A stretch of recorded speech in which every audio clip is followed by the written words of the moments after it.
welcome to All Steelers Talk, your home for everything Pittsburgh Steelers, presented by allsteelers.com. Hello, beautiful people of Steelers Nation. Welcome to Summer Hat Tuesdays at All Steelers Talk. Check us out on youtube.com/All Steelers Talk. I'm your host, Noah Strackbein, joined always by my main man, Donnie Droon. Donnie, how you doing, my friend? Noah, I'm great. It's another phenomenal Summer Hat Tuesday. I got the big party cup with a undisclosed beverage in it. We're talking Steelers football. I mean, where else would you rather be?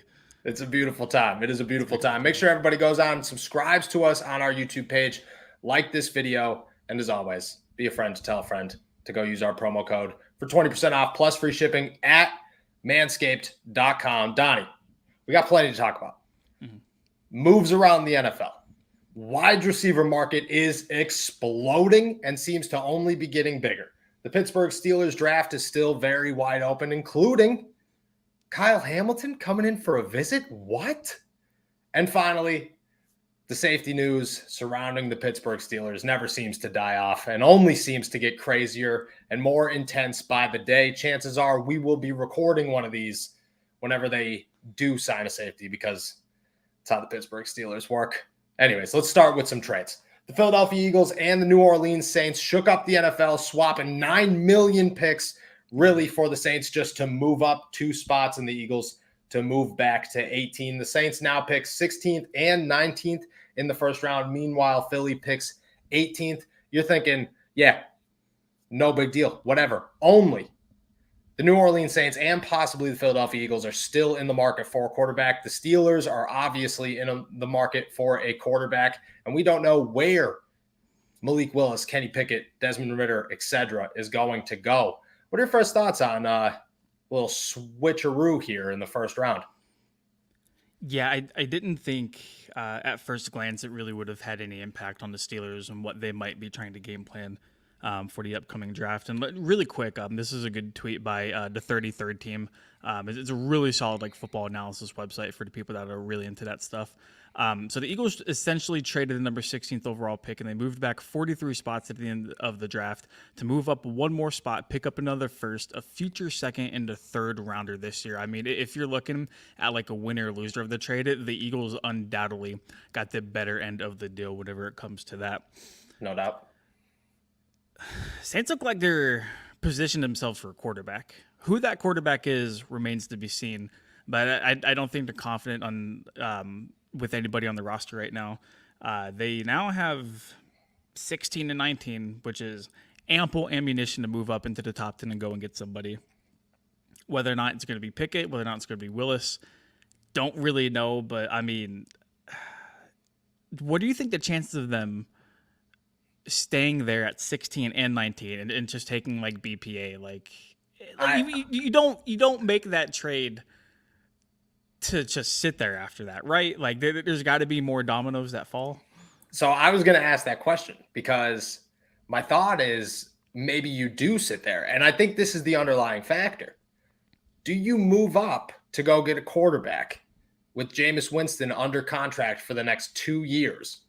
Or is this just to build around Jameis Winston and then maybe take a quarterback at 16 or 19? Because chances are whatever quarterback you want at 16 is still going to be there at 19 and just sit and wait. Here's another question. Yep. Do you think they take a chance on another guy that just looks extremely athletic, looks like he's got all the characteristics and is a leader after their failed attempt at Taysom Hill? We don't know where these teams are going to be drafting next year. And I think that the quarterback talent and the quarterback class in 2023 gets a lot of hype, and probably deservedly so, headlined by CJ Stroud and Bryce Young and everybody else. Preferably you would want to wait for one of those guys as opposed to really taking a big chance on Willis or Pickett or Ridder or whoever it might be. When's the next time you're going to have 2 picks in the top 20? Like if you were never. ever going to try to move up and get a quarterback, if you're the New Orleans Saints, this is it. This is also the time. But to kind of play into the question you were going to ask me, just in terms of whether or not they should stay, Saints need receiver help. I don't think the Eagles are definitely not out of the market for a receiver. I also think positions such as offensive tackle and cornerback are very big probabilities to be taken, which definitely, key positions the Steelers would love to add if a very talented player fell to them at pick number 20. Yep. I don't think the order or the players the Steelers were hoping to potentially fall changes at all. But I do think if the Steelers did want to potentially move up, did potentially want one of those top 2 quarterbacks, I think that got just a little bit tougher with this trade. Yeah, me too. And that's a good thing to bring up because the Saints, they did lose a lot of pieces this offseason. I mean, they've signed every safety under the book, but besides that, they still need an offensive tackle. Armstrong is headed to Miami. They need some wide receivers, even with the future of Michael Thomas very much in the air. They got nobody behind them. There's a part of me that thinks that this trade is just getting a little overhyped with the quarterback, and people are like, oh, they're going to go get a quarterback. When my first thought with it was they have Jameis Winston. It's not a draft that's very filled with quarterbacks. I think that the Saints are thinking we could win now because the NFC is very weak, and we just need to fill our team with these first-round guys. Because you got to remember, there's a lot of talent. This draft is pretty stacked outside of quarterback. You could build a big team around it. And Jameis Winston's still young. It's not like it's Carson Wentz where you're like, oh, 1 year and then chances are he's gone. You're hoping that Jameis Winston turns into something. You didn't get – who are they going after? They didn't get Aaron Rodgers. They didn't get Russell Wilson. I don't know who else was on the market that they were going after. But Jameis seems like a guy that they have some expectations for. I don't know. I'm not totally sold on the quarterback thing. I'm really not. So at least for the Saints, everybody seems to be thinking quarterback. The Eagles is kind of whatever. I thought it was really interesting because they've been kind of lukewarm on their commitment to quarterback Jalen Hurts. And just looking at their draft ammo next year in that quarterback class that everybody seems to covet, they have 2 first-round picks, they have 2 second-round picks, and they have 2 third-round picks. They're going for a quarterback. They're easily going for a quarterback. If you like what you see from Jalen, then you roll with him and you just build hopefully a very talented roster around him. But if you don't like Jalen and you got these star-studded quarterbacks coming out that you really think can, potentially alter your franchise, you have plenty of ammunition to move up and go get them. Plus, I think if I'm the Philadelphia Eagles, and no offense to Jalen Hurts, I think he does have some talent. But if I'm the Philadelphia Eagles, even if Jalen Hurts shows me he could be a starting quarterback this season, all I'm thinking is, we're getting rid of Jalen Hurts next season, and we're going to go get one of these quarterbacks because we have all the ammunition to go get one of these quarterbacks. The worst teams in the NFL right now, say the Detroit Lions draft a quarterback, and the Atlanta Falcons draft a quarterback, and the Carolina Panthers draft a quarterback. There's not going to be teams in those first 2 or 3 picks that are really quarterback hungry. Maybe the New York Giants, depending on where they are. But there's a lot of really bad teams right now that have a young quarterback, and there's going to be more of them. So I think the Philadelphia Eagles are in a prime spot to say, let's just go get a quarterback next season. I don't think they impact the Steelers' quarterback situation or draft situation this year. I do think the Saints might. Let me steer this a little different direction, though.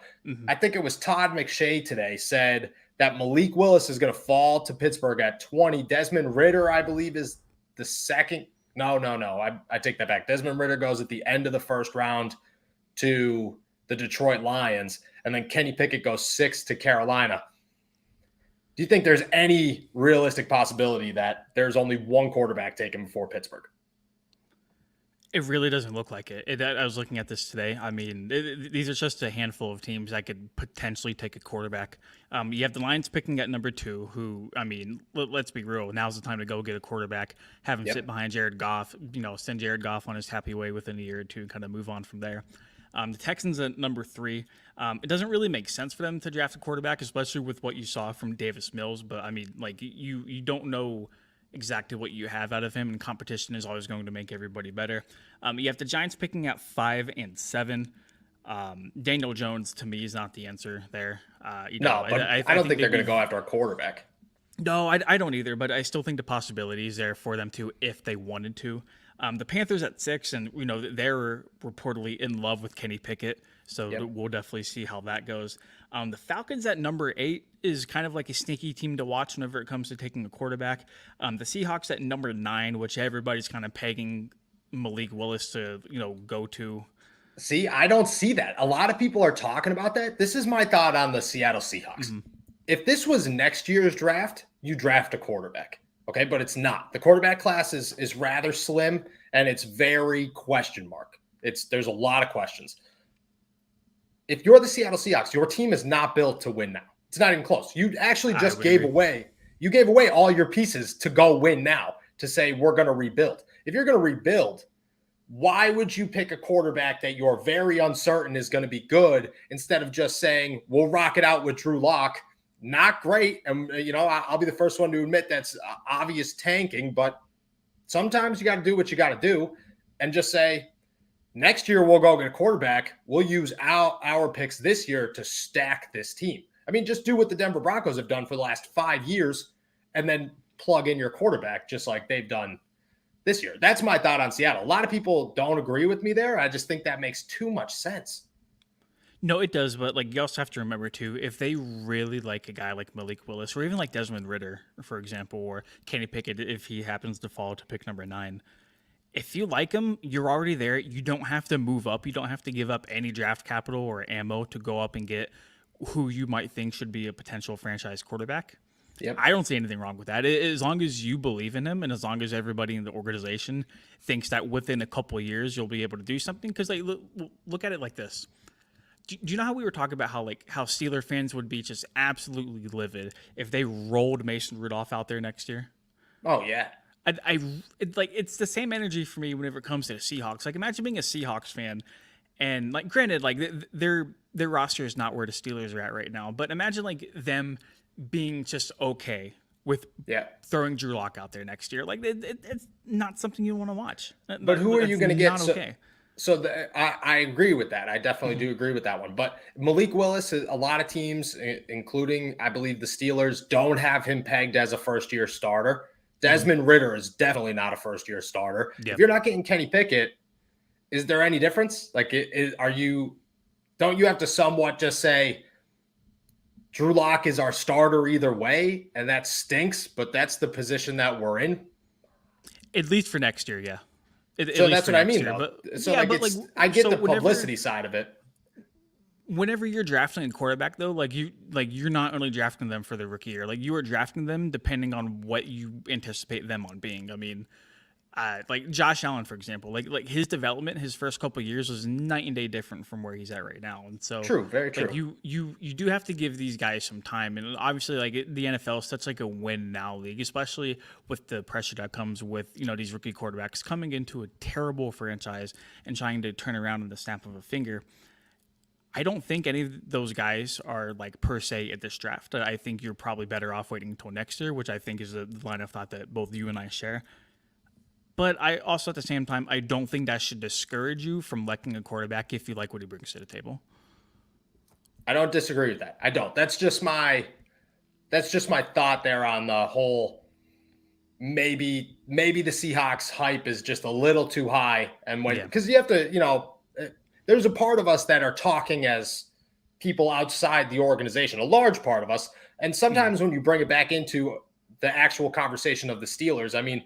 We could go on and on and on, and we're going to jump into things like the wide receiver market. There's a bunch of comments right now about the wide receiver market, and we have to divide our thoughts from what a team is actually thinking. And sometimes teams think I get what we're doing looks really bad, but it's what we got to do, And I don't think a 80-year-old Pete Carroll wants to think that way, but I do think that. Let's transition here into the Steelers wide receiver market, because outside of that first trade, which could alter the Steelers quarterback pick in the first round, there's been 10 rumors of different wide receivers going everywhere. The Steelers obviously need wide receivers. Now there's talk of, hey, we should get rid of Diontae Johnson before we pay him. A million different sides of a conversation. So let's start here. Where would you like to start? Would you like to start with some DK Metcalf? Let's start with Diontae. Let's work inside out from the organization. Okay. So first on one side of the coin, okay. Mm-hmm. The Steelers historically have drafted receivers very well. I mean, that is the number one argument against paying top receivers over and over again, especially a guy like Diontae, who now is almost a lock to get $20 million a year, thanks to guys like Christian Kirk, thanks to guys like Mike Williams. He's a lock to get $20 million a year, easy. On the other side of the coin, though, you're drafting a receiver and hoping he turns out as good as Diontae Johnson. Yep. I understand you scout receivers extremely well. I understand you develop receivers extremely well. But you have to remember, each pick is its own individual case, and you cannot determine or use past success from other guys in order to kind of shape and mold what you think is going to happen into the future. It's all dependent on the guy, what his skill set is, what they're capable of doing. Okay, so here's my thing. First off, there's a lot of Phantom XM TV is going off in the comments right now about getting rid of Diontae. Okay, I have a couple of points here. One, Diontae Johnson is reportedly only asking for $15 million a year. Give him all the $15 million contracts you want to give him. With the wide receiver market the way it is right now, you give Diontae Johnson $15 million. I don't care what you say. Two, there's a lot of people saying, oh, well, the Steelers draft very well with wide receivers. They go get very good wide receivers. Chase Claypool has not turned out to be what Chase Claypool could, and I'm not saying that is a turn of the times. I'm just saying that it is always a risk to draft a rookie.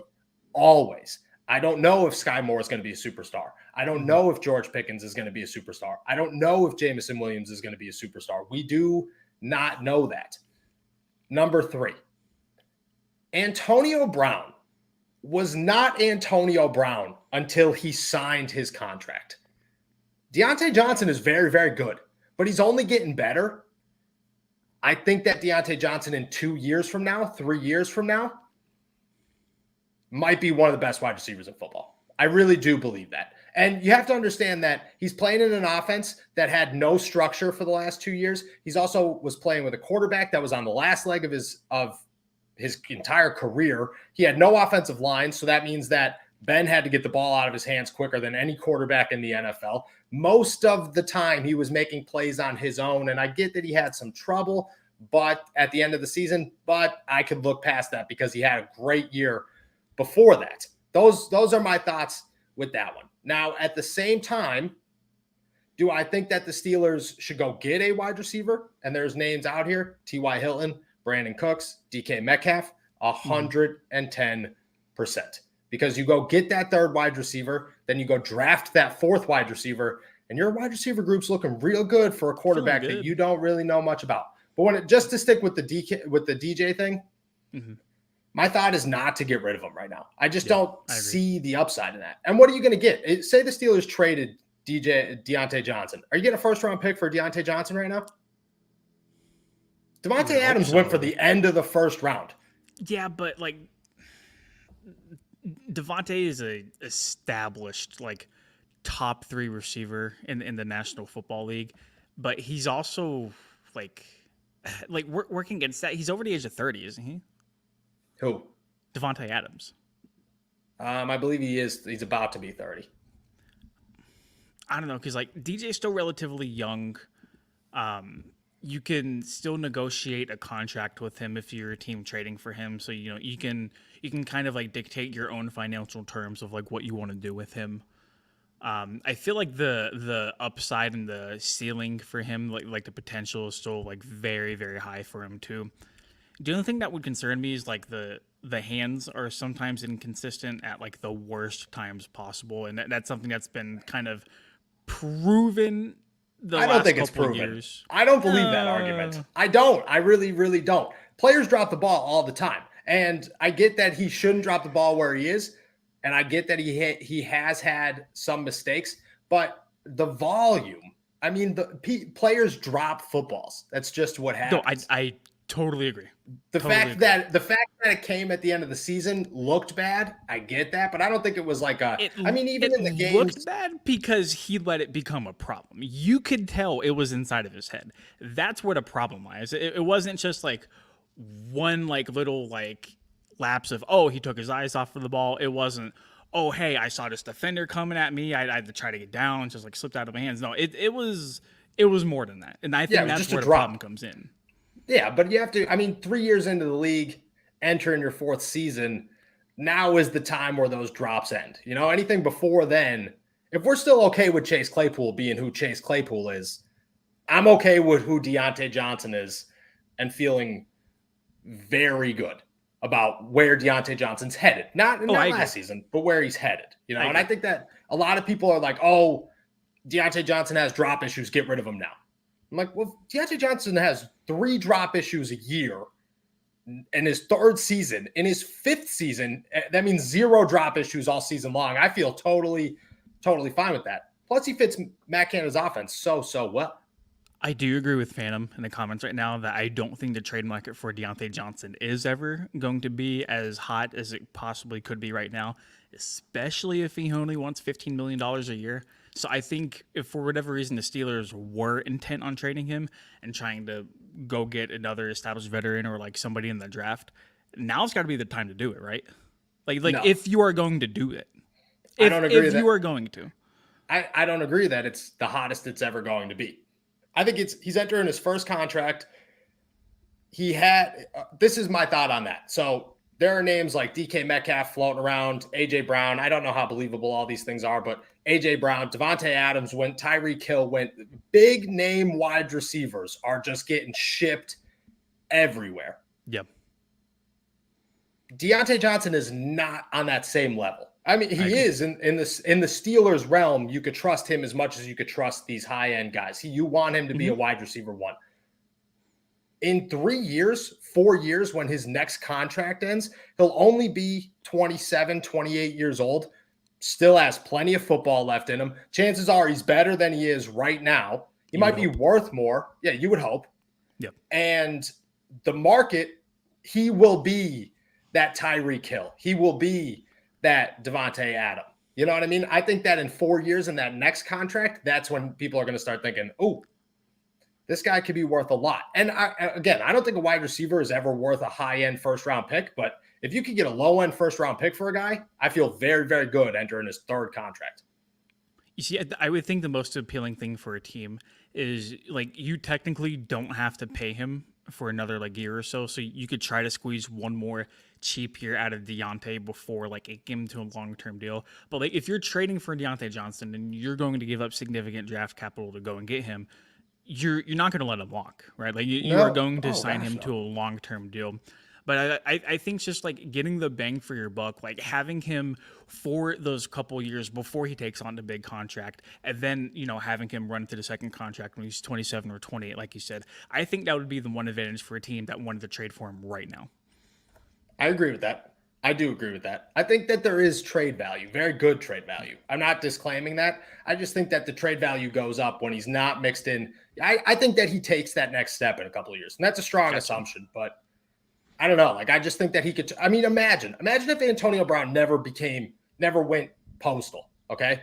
And he stayed with the Pittsburgh Steelers and you traded him after that second contract. Now, granted, you would miss the greatest wide receiver in Steelers history for a number of years, but imagine what he would have been worth. Insane amount of wide receiver income, insane amounts. And I just think that Diontae Johnson, I don't think he's going to be Antonio Brown. I just think that he's going to be worth that wide receiver 1 money, and I don't think he's going to. So why would you not pay him $15 million a year? You give him $15 million a year. Easily. All day long. all day long. If that's what his asking, and remember we talked about this on the show, is that his asking price was $15 million a year. At the time, it was like, oh my gosh, that's a lot of money. You got to think about it. What's this? Month and a half later? And now it's the market's $30 million. So, you want $15 million, you give them $15 million. Now, did the Steelers miss out? Maybe. $15 million and all the Eaton Park cookies you could possibly imagine, and you let him go on his way. I would never take an Eaton Park cookie ever in my life. All right, there are some questions here about wide receivers that could be available. We'll start with good old DK and Metcalf. Jeremy Fowler said that league executives believe he's available at the right price. Let me ask this. What do you believe the right price is for DK Metcalf? First round pick, and I think that's where it starts, and I don't think the Steelers are intent on doing that. No, but do you think there's more? Do you think it's like a first and a second? I think it could just honestly be a first and like a third and fourth and move on. It might be like something like a first and like a fourth or a fifth, and then like the other team sending back, or like getting DK would also send like a fifth or like a sixth round pick to kind of like level like the picks out and stuff like that. Mm-hmm. I don't know, man. That doesn't strike me as a move the Steelers would do. I would love DK in Pittsburgh. I love would DK in Pittsburgh. love it. That dude is a thoroughbred horse that cannot be stopped whenever and everything's clicking for him. Yep. I think he would fit extremely well. I think the Steelers need somebody that can kind of take the top off of a defense, and I think he would be not the perfect answer, but I think he would. I think he would be the perfect answer. The DK Metcalf is so undervalued in Seattle, it's crazy. Like, I just don't understand how every year they're like, maybe. The only thing with him is that his route tree isn't super developed, but straight and high. That's what I'm saying. Like the 3 or 4 routes he runs extremely well, you can't stop. That's what I'm saying. You just throw the ball up. If you have a Mitchell Trubisky at quarterback, you just say, go get it, man. And he's going to go get it. He caught 12 touchdowns from Geno Smith. People seem to forget that. Geno Smith. Like, that's a good year. That's an incredible year. Yeah. I think if I'm giving up, that's the only way I'm getting rid of Diontae Johnson is if you go and get DK Metcalf. Easy. T.Y. Hilton is the name that got tossed out here. I feel good about T.Y. Hilton. T.Y. Hilton scorched me in fantasy one too many times as a young boy, so I have this weird vendetta against him. I think from a veteran perspective, I think he would be very solid just to come in and kind of hopefully show guys like DJ and Claypool the ropes whenever it comes to, being that guy as receiver at the next level. I think for the right price, I would certainly welcome it.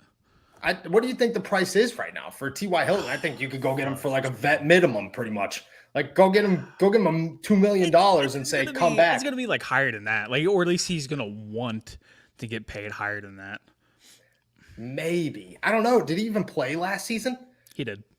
Barely, right? It wasn't a lot. I'm in the middle of watching the Hard Knocks Colts episodes that they filmed through the middle last year. Yeah. So can't confirm he played. He is he's T.Y. Hilton, obviously, in all respect to T.Y. Hilton, but I don't think he's the name the Steelers are looking for. I think that there's other veteran options out there. Can I throw up a name that I actually saw someone bring up in the chat? Why is nobody talking about Brandon Cooks? Brandon Cooks is uber productive, and I don't think the cost to get him would be as much as rumored guys like DK Metcalf or even Terry McLaurin too. I think so. I'm glad that you brought him up because I did lose this comment. Appreciate you still Wolverine. Brandon Cooks. I think there's a couple of things. Somebody told me one time, and this was somebody legit, a source, whatever you want to call him, told me that teams just do not like Brandon Cooks. He is just a little toxic in the locker room. He talks a lot of smack. Blew my mind a little bit, right? But then it started making sense. Well, he has bounced around the NFL and he's very good at football. It doesn't make any sense to me. At the same time, if you're the Pittsburgh Steelers and you believe that Brandon Cooks isn't a toxic locker room man, makes no sense not to go get him. He fits perfectly for what the Pittsburgh Steelers are trying to do. He's cheap. He's still young. I think that's a name that definitely should be tossed out there. There's another one in here as well. Good old D.D. Westbrook. Bro, get D.D. Westbrook the entire you know what out of here. Yeah, you're not a D.D. Westbrook guy? No, I'm not a D.D. Westbrook guy. All right, well, elaborate. I just think if you're going to go out and get somebody, there's like the talent pool is like night and day better above D.D. Westbrook than it is below D.D. Westbrook. Okay, but isn't he a wide receiver, or isn't he a free agent? D.D.? I believe he's a free agent this offseason. He might be. I've tried my hardest to forget about him after watching him play football. Okay, but he didn't have a quarterback, so maybe with a quarterback he could do all right. I think he's a good slot option. I mean, the Steelers made something out of Ray McLeod last year. Hey, shout out to Ray for getting paid, by the way. Good for him. Paid. Good for him. I think DD's a name flying real under the radar. Maybe you could bring him in free agency like they did for a guy like Diontae Moncrief back in the day, real cheap. Diontae Moncrief. Yeah. What a guy. Just chilling there. What a guy. There's a couple more names out here. I believe somebody. I threw out Terry McLaurin. Apparently, Terry McLaurin, like teams are trying to like call and like acquire about him. Yeah. I would 1,000% love McLaurin on the Steelers. I wouldn't love the price tag of what they would have to give up to get. It's almost like I think it would be lesser than what teams would have to pay to go get a guy like DK Metcalf. But I mean, Terry McLaurin, like opposite of Diontae Johnson, would be chef's kiss. Chef's kiss. But that's the thing. I think with a guy like that, like if you're going to go trade a guy, that's going to require a big contract. And I think that's why Brandon Cooks works, is because he's only getting paid $13 million right now. You're going to have to get rid of Diontae Johnson. Like you're not paying Terry McLaurin $22-23 million a year and Diontae Johnson 15. That just doesn't happen. You could pay Brandon Cooks 13 and Diontae 15. That works totally fine. That might be a little out of the price range there. Julio Jones, Cole Beasley. We've talked about the Red Rock a couple of times here. Yeah. Julio Jones? Yeah. No, hot sauce. Yeah. Hot sauce with Cole Beasley. He wouldn't be a bad option in a slot, to be honest, especially if you're a big believer in chemistry. I mean, I'm sure Mitch Trubisky threw to him, a decent amount of times from practice while he was in Buffalo. Take that for what it's worth. I don't think it's worth a whole lot. Julio, though, is interesting because obviously the talent is there. He just doesn't like play all that often. Like I really don't think he would be worth like the bang to the buck, No. I think that Julio Jones is still looking for Julio Jones money, and he's having a hard time admitting that he's not Julio Jones anymore. That happens to the best of them. It really does. But you're not bringing in Julio Jones expecting this receiver group to get any better, because Julio needs his touches. You don't care about your 34-year-old wide receiver touches. You want Diontae Johnson and Chase Claypool to get their touches. Yeah, bro. Julio hasn't played a full season since 2018, and he has missed 2019, according to good old Charlie Bronson. According to Pro Football Reference, he played all 16 games in 2018. 2019, he played 15. 2020, he played 9, and then last year he only played 10. 15 is a season, bro. 15 is a season. Charlie, appreciate you. That's still, 2 years ago, yeah, no doubt. But the downfall, when you're at that age, the downfall could be drastic, and you do have to take that into consideration. Jarvis Landry, this is one that gets brought up a lot. Yeah. $11-12 million a year, not a chance. I know that's what he is asking for, not a chance. I agree. Yeah, Jarvis is. He's been really good for Miami. He was pretty decent for Cleveland, all things considered. And when you look at the guy who's thrown him the football and type of offense they were in and all that good stuff, I just don't know if he's going to find himself with a Steelers uniform. No. And he does fit, but no. If you're not going to go, so my thought there is you should have just re-signed Juju Smith-Schuster. And I get there was an offer on the table, but you should have just given him what he wanted. If your thoughts is to go get a real, what do you think he wanted inside? I don't know. What did he get? What was his contract? It was first reported as like a $10 million deal, but I think like 2 years, $10 million. It ended up being like 4 or 6, and like everything else was like incentive based, if I remember correctly. Plus the Steelers still owe him $4 million. I don't know. I think he wanted $10 to $12 million a year. Do I think that he was worth that? Not a chance. So I think I think at the end of the day, like whenever it comes to adding a receiver to the roster, because they are, right? Like there's no running around the fact that they're going to get a new pass catcher on the depth chart this season. I know there's talented guys available via trade, but especially with how deep this incoming receivers class is, and it seems to get deeper and deeper each year, I would much rather them stick in the draft and try to get a guy they can develop. And a lot of people have pointed this out in the chat and in the comments as well. Just get the cheaper guy. You get the guy you feel like you can kind of mold and, like I said earlier, develop into what you think they can be, and just roll from there, man. Roll from there. So that's a good question. The wide receiver class is deep, but everything runs dry eventually. Yep. Where can the Steelers, how far back can the Steelers push this draft before they got to start adding wide receivers to get at least one quality wide receiver? But chances are they need two. To at least get one. Yep. And like, this is lowballing it. This is absolutely lowballing it. Day two at absolute worst. Like if you walk out of the draft outside of the first 3 rounds without a receiver and like you didn't previously go get somebody, you're a lost cause. You're a lost cause. I agree. What are you doing? What are you doing? There's still going to be names there. You could say all you want, but it's just like this safety argument. Like, oh, you got to jump on a safety. There's a lot of good safeties in this draft. You can only draft so many of the position before nobody needs that position anymore. The 5 safeties, 6 safeties before the Steelers pick in the second round will not happen. 6, 7 wide receivers before the Steelers pick in the second round will not happen. It will not happen. You're still going to have guys like George Pickens. You're still going to have guys like Sky Moore. I think chances are Christian Watson is still going to be sitting there because Jameson Williams is going to slide a little bit. So is Chris Olave from what we hear, and Garrett Wilson apparently. I just think that you could get so much good talent in the second round. If you push it past that, you wait till the 4th. I think you waited too long. I think not having a 3rd round pick really hurts. No, I agree, but like you're really leaving stuff up to chance too whenever it comes to trying to walk outside of the 1st or 2nd round without a top receiver, knowing you need somebody behind Claypool and behind Diontae. Yeah, agreed.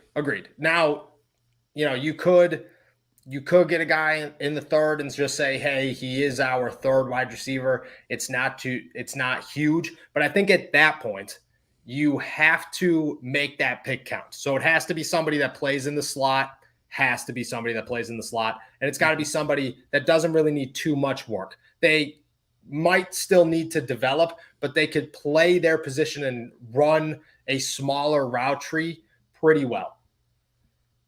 What about after that? Where's your 2nd wide receiver? Because right now the Pittsburgh Steelers have 2 wide receivers in Cody White. Yep. It's not looking great. And unless Anthony you're Miller, considering, don't forget him. Yeah, but I don't want to include Anthony Miller because he wasn't good enough to surpass Cody White. He also wasn't good enough. Remember when he posted the Instagram story when he posted when he didn't get called up after everybody expected him to get called up for a game, and he posted the meme on his Instagram? I think so. Yeah. So if he wasn't good enough to get called up over, I think it was like something Sims, I don't even know who the guy was, then I'm not going to put him into that starting rotation yet or into that active roster yet. I think he's going to compete, but I don't know. I think right now they have 3, 2.5 max, 2 3/4 if you want to include Anthony Miller. Where's that fourth guy coming? How late can you push it back there?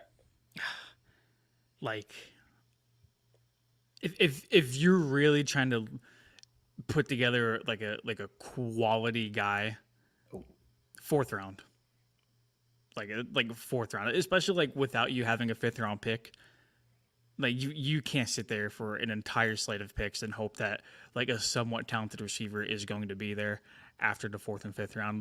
Like even if you go receiver on like day 1 and or day 2, why not? Yeah, I think that a 4th round guy, you're still looking at that top tier talent. I will say though, I think that there are names later in the draft.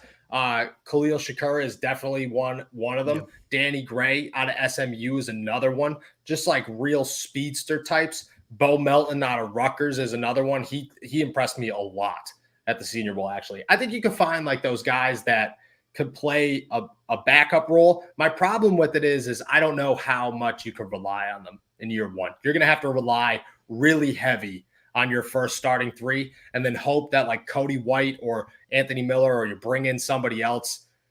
Maybe. I think Justin Ross goes a little higher than people expect, and I do not like Justin Ross. I don't think Justin Ross is going to turn out to be anything crazy. A quick mock draft, man. We'll get one. We'll get one before the draft. Yeah. I don't think that you could get a guy super late in the draft, expect him to be a day one contributor as much as they need him to be. Now, if they win, let me ask this. Can you go 3 wide receivers in a draft? Or is that just overkill? You could. I still feel like there's other positions you might want to like put the cement on before you go grab 3 receivers in the draft. And like let's not act like the free agent pool is like going anywhere like after the draft too, by the way. I think like a best case scenario for the Steelers would be to grab like 2 receivers fairly high in the draft. And I'm thinking like your third receiver behind Diontae and Claypool got to be in either like round 1 or round 2, maybe round 3.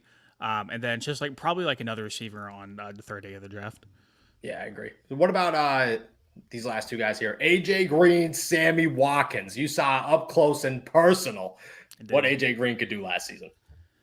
It wasn't a whole lot after DeAndre Hopkins disappeared at TBH, which is kind of disappointing to see. I mean, there were flashes of what he could do.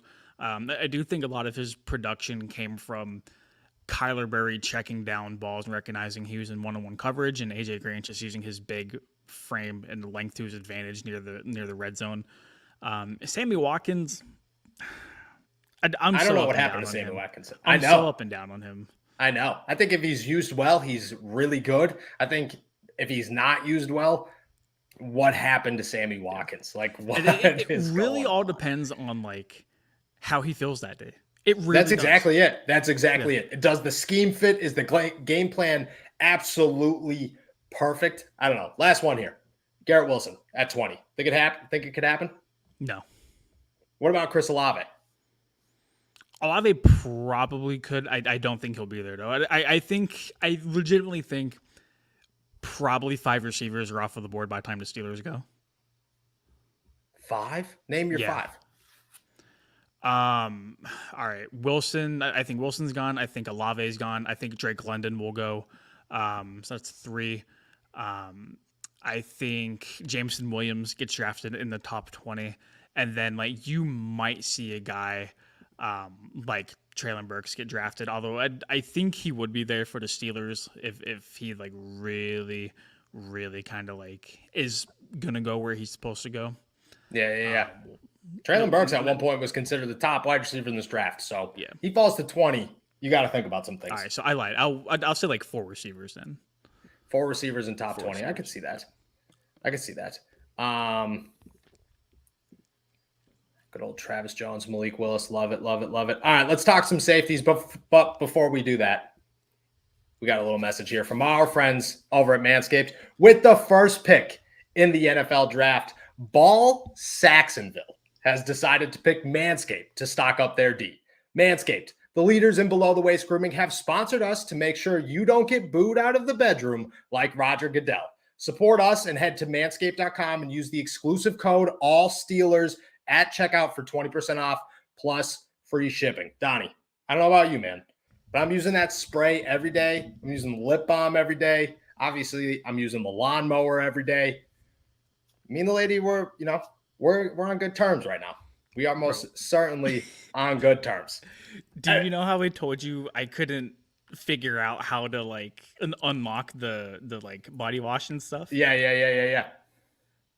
It turns out on the cap, it tells you which direction to turn it and push it down. You just have to turn it 90 degrees, bro. 90 degrees. Well, it's Donnie proof, so at least we know anybody can figure out how to open that Everyone was asking why combined athletes ran the 40-yard dash so fast this year. Well, a big reason is because the Lawnmower 4.0. This electric trimmer now serves over 4 million men worldwide. That's a lot of aerodynamic pants potatoes. Because of their ceramic blade and skin-safe technology, your nicks and snags will be reduced. After trimming, your package will look as big as what the Seahawks got in return for Russell Wilson. Rumor is Kenny Pickett got trimmed up with Manscaped and is now skyrocketing up the draft boards. Small hands who? I want you to look in the mirror. Do you see the nose and ear hairs dangling? Look, fellas, the ladies out there think that long nose hair is a major turnoff. The Weed Whacker nose and ear hair trimmer is your solution. Why not use the best tools for the job here? Their performance package also comes with the anti-chafing performance boxer briefs, a travel bag, the Crop Preserver, which is an anti-chafing ball deodorant, and the Crop Reviver, which is a spray-on toner. They have also launched some other amazing hygiene products for men, ranging from cologne-infused body wash, 2-in-1 shampoo, and aloe-free deodorant. Head over to manscaped.com and get 20% off plus free shipping with the code ALLSteelers. Kalen Barnes definitely shaved some time off his 40. You want to know why? Because he used Manscaped. Get 20% off and free shipping with the code ALLSteelers at manscaped.com. That's 20% off with free shipping at manscaped.com. And just use the code ALLSteelers. It's time to find your diamond in the rough with Manscaped. All righty. Let's talk some safeties. First off, already in the comments. Stop. Kyle Hamilton. Stop. Phantom TV believes that he's going top 10. He is. Some believe he's sliding to 20. He is not. The Pittsburgh Steelers are bringing him in for a visit. Good on him. What is the hype around Kyle Hamilton? Is it overblown? Is there any possibility he makes his way out of the top 10? Dude, not a chance. Like, if Mike Tomlin made the comment that Jordan Davis would be hugging the commissioner before the Steelers got the opportunity to draft him, Kyle Hamilton is going to be on a plane to whichever team takes him in the top 7. Not a shot. But Jordan Davis ran a good 40. Kyle Hamilton did not. And that apparently ends everyone's draft. Dude, draft. We are at the point where it's a couple weeks out from the draft. Yep. Guys are starting to get bored. We're starting to drum up these kind of conversations for whatever reason. Stop. Kyle Hamilton is going to go in the top 10. He's not falling to Pittsburgh. Kudos to the Steelers for bringing him in and doing their due diligence on the guys that they want to scout and want to look at and all that other good stuff. It's just not going to happen. Okay, so I like this from Phantom. The Steelers did move up to trade to get Troy Polamalu, which turned out to be the best move they might have ever made in their entire existence. At the same time, Minkah Fitzpatrick is supposed to be the next Troy Polamalu. Kyle Hamilton looks a little bit more like the next Troy Polamalu. I mean, even if you go and sign Minkah, by the time his extension is done, Kyle Hamilton needs a contract extension. So the numbers work out very well. Very well. How far? And I'm with you. Kyle Hamilton is a top 10 pick. In my opinion, he's the best player in this draft by a mile and a half. And anybody who's like, Kyle Hamilton might slide to 20. Kyle Hamilton isn't as explosive and athletic as everybody believes he is. Shut up. Stop talking, because you don't know what you're talking about. How far does he realistically have to slide before the Pittsburgh Steelers are like, nah, we got to start making phone calls? I'd say like number 12. I think after pick 11, if for whatever reason he's there at number 12, I'd do it. What do you have to give up for that? What are you going up to move up to get Washington's pick? You're looking at probably similar compensation to what you gave up for whenever you moved up to go get Devin Bush with the Broncos a few years back. Yep. So if I remember, they got the number 10 overall pick. They gave up number 20 and then a third round pick. Yep, was a third round pick. Yep. And pretty much swapped third and fourth round picks. It was pretty bad. I mean, if that's the compensation for Kyle Hamilton, I'm doing any day of the week. Yeah. Any day of the week. Easy. Now, that being said, every time anybody says anything about the Pittsburgh Steelers, pretty much all they're talking about is Tyrann Mathieu and Terrell Edmunds. According to Aditi Kinkhabwala, which everybody's going to have an opinion on whether or not you should believe her reports, doesn't matter. According to Aditi Kinkhabwala, the Pittsburgh Steelers have put an offer on the table for Edmonds. They're still waiting, but they are also on the hunt for Tyrann Mathieu. The dreams are not dead. Mathieu went and visited the Saints today. He left. There was no contract. We're still waiting on everything.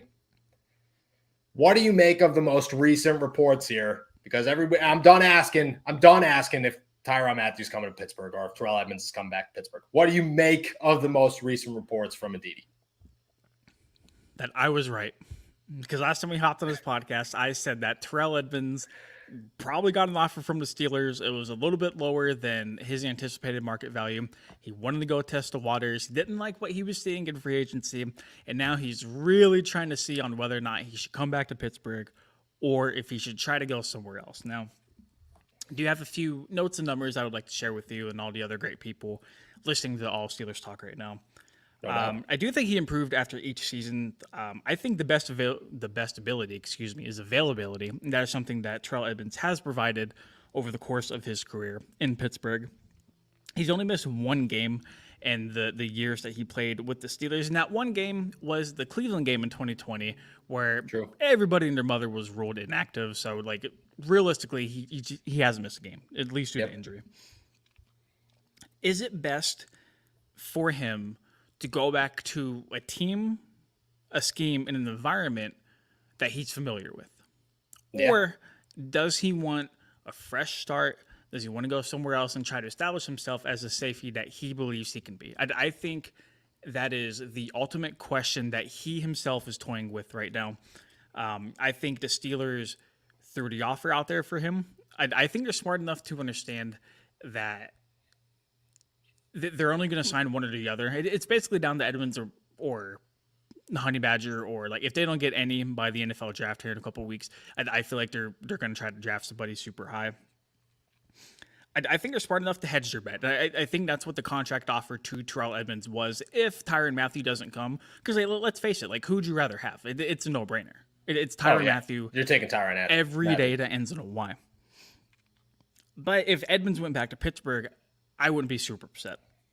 His average yards per completion over the course of the last few years has improved. It went from 13.4, 14.3, 14.5 to last season, cutting in half to 7.5 average yards per completion. I mean, night and day difference from the first 3 years he played.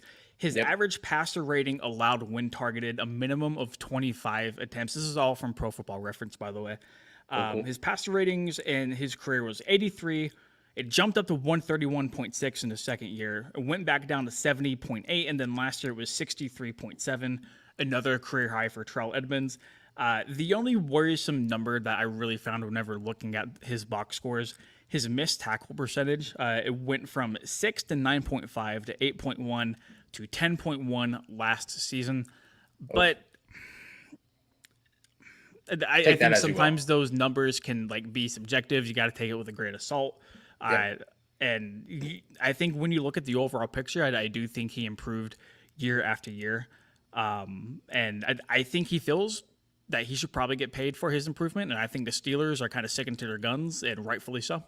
Yeah. Look, if the Juju Smith-Schuster didn't get paid for his improvement, Terrell Edmunds is not getting paid for his improvement. And Terrell Edmunds' improvement is easily replaceable. That's the problem here. Because the Pittsburgh Steelers, I don't know what their offer on the table is, and I would imagine it's 2 years, a very low number. But if you're the Pittsburgh Steelers, you're still thinking the NFL draft is where we find the future of our strong safety position. Because Trey Norwood is a true free safety, nickel, move around chess piece guy. Carl Joseph is just a depth piece to have just in case you need him. Even if you do go re-sign Terrell Edmunds, and Miles Killebrew is just all special teams. So even if you do go re-sign Terrell Edmunds to a 1 or 2 year deal, you're still probably using a first 3-round draft pick on a safety and hoping that that safety becomes the long-term starter. And I also think that Terrell Edmunds kind of understands that. I think that he knows that if he could go somewhere else and click there, he has a better chance of getting a long-term deal, maybe the season after or 2 seasons after that. And I think that if he comes back to Pittsburgh, he has an understanding that I'm not the answer here long-term. I'm just the solution right now. And I mean, even if it's a 2-year deal and they draft somebody, he is not guaranteed to start in 2023. That's very wide open.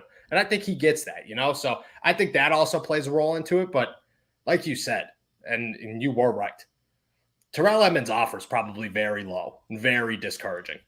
I think it's just the Steelers are using Terrell Edmunds as a safety net, and Terrell Edmunds is using the Steelers as a safety net. Like, it is what it is. I'm sure both parties would rather them kind of split their separate ways, but if need be, it's a relationship they know can work out. I think both understand that it's not going to be a long-term thing, like you pointed out.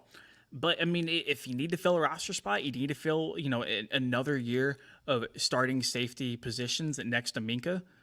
I don't think Edmonds would mind coming back, and I don't think the Steelers would mind Edmonds coming back, at least for next year. No, definitely not. Now, what are the chances that that's actually going to happen? What are the chances?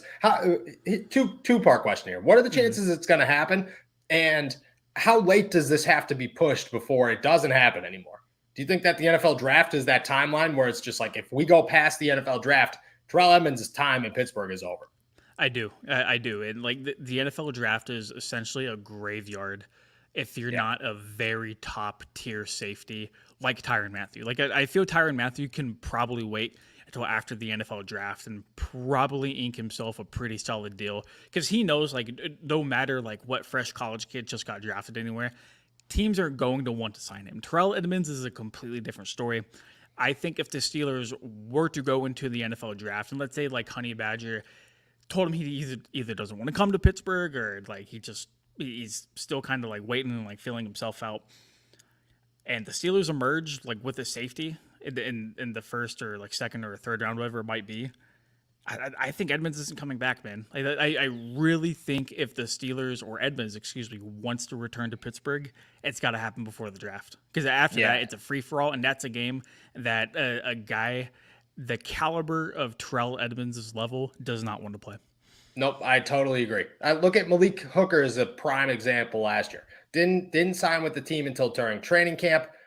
Career as a starter basically ended. Now, he did play good minutes in Dallas, but that's all he is. He's just like that third piece in Dallas. Pittsburgh already has that third piece in Trey Norwood. They don't need a third piece. If a guy like Malik Hooker or Terrell Edmunds was available in training camp, if they had a starter that they feel good about enough, they do not care about that third piece because they already have it. So I think that Terrell Edmunds' time clock is ticking very, very quickly. That being said, I'm going to put out a little bit of a bold prediction here before we head out. I think by the next time, I take that back because we talk on Thursday. I think by next Tuesday, by the time we talk next Tuesday, the Pittsburgh Steelers have a safety inked to a deal. I'm not going to say if that's Terrell Edmunds. I'm not going to say if that's Tyrann Mathieu. Wink, wink. But I think that they have a safety inked to a deal. And that's my bold prediction here.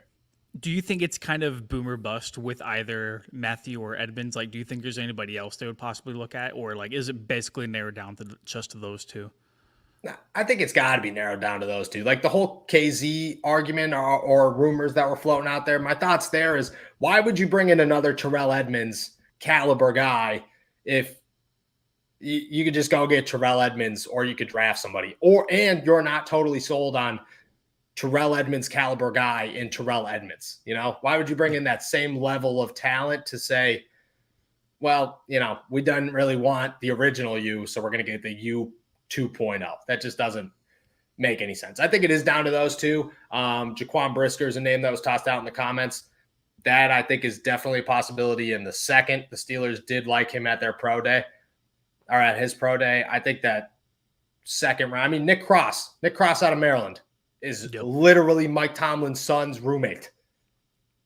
They're like, that's a connection that Mike Tomlin is going to want to be like, well, maybe in the third round he's available. And that's who it is. So I think that the options in the draft make it very slim that they're not going to go either a total splash in Tyrann Mathieu or super, super boring in Terrell Edmunds. But like I said, by next Tuesday, there will be a safety. All right, we're heading out of here. Thank you, everybody, for jumping on to another episode of All Steelers Talk. Make sure to subscribe to us on YouTube, youtube.com/All Steelers Talk. Like this video, be a friend, tell a friend to go use our promo code for 20% off plus free shipping at manscaped.com. We'll see you Thursday. Peace.